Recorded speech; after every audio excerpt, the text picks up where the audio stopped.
પાટણ શહેરના વિકસિત એવા અંબાજી નેડિયા વિસ્તારમાં છેલ્લા 2 દિવસથી કપિરાજે આતંક મચાવી વિસ્તારમાં રહેતા 4 થી વધુ રહીશોને બચકા ભરતા લોકોમાં ફફડાટ વ્યાપી જવા પામ્યો હતો। બનાવની જાણ વિસ્તારના કોર્પોરેટર જયેશભાઈ પટેલને થતા તેઓએ વન વિભાગના અધિકારીનો સંપર્ક કરી કપિરાજને પાંજરે પૂરવાના ચક્રો ગતિમાન બનાવ્યા હતા।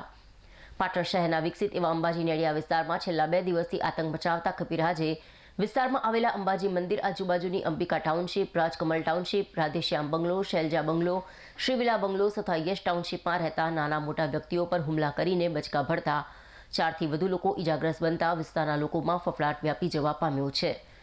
આ બાબતે વિસ્તારના કોર્પોરેટર જયેશભાઈ પટેલને થતા તેઓએ આ બાબતે વન વિભાગને જાણ કરી કપિરાજને પાંજરા પૂરવા ચક્રો ગતિમાન કર્યા હતા, પરંતુ ગતરોજ રાત્રિનો સમય થઈ જતા વાંદરાને પાંજરે પૂરાયો ન હતો।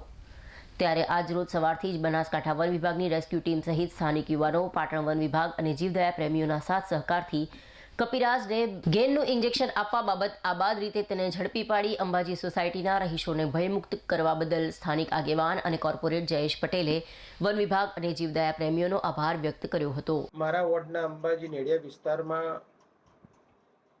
છેલ્લા 2-3 દિવસથી એક વાંદરો લોકો ઉપર હુમલા કરવાની ઘટનાઓ ધ્યાનમાં આવી હતી।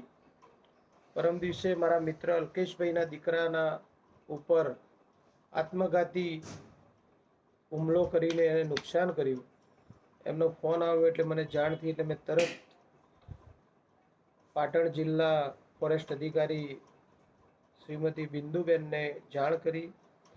બિંદુબેને તુરંત એમની ટીમને વિસ્તારમાં મોકલીને ત્યાં તપાસ કરતા એ વાંદરાઓ અંબાજી મંદિર આજુબાજુની સોસાયટીઓમાં રાત્રિ રોકાણ કરીને વસતા હતા। કાલથી એક વસુંધરા સોસાયટીમાં એક 5મા ધોરણમાં ભણતા બાળકને જ્યારે દરવાજો ખોલ્યો અને સીધો એટેક કરીને એને પીઠના પાછળના ભાગમાં ઘા દ્વારા મોટું નુકસાન કર્યું।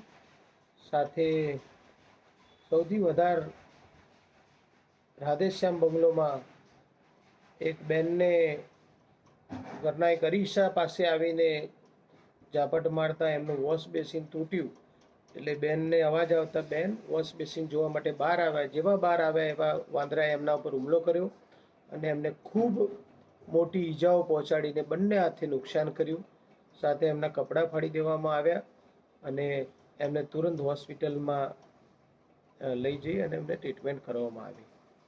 એવા 2-3 જગ્યાએ કિસ્સાઓ ધ્યાનમાં આવ્યા એટલે કાલની વન વિભાગની ટીમ, પાટણ જીવદયાની ટીમ, પાટણ નગરપાલિકાના ફાયરના મિત્રો તેમજ હું સાથે રહીને અને આ ઓપરેશનને આજે પૂર્ણ કર્યું છે।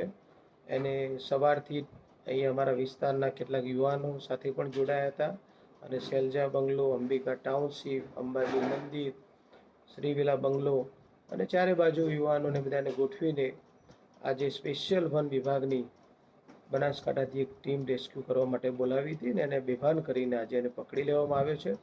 એટલે સૌ મારા વિસ્તારમાં રહીશો, માતાઓને વિનંતી કરું છું કે હાલ પકડી ગયો છે, પણ આપણે જ્યારે પણ વાંદરાનો કોઈ આવે તો આપણે સાવચેતી રાખીએ અને ધ્યાન રાખીએ કે આપણને જ્યારે નુકસાન ન કરે। એટલે આજે બધાના સહયોગથી આજે રેસ્ક્યુ કરીને વાંદરાને પકડી લેવામાં આવ્યો છે।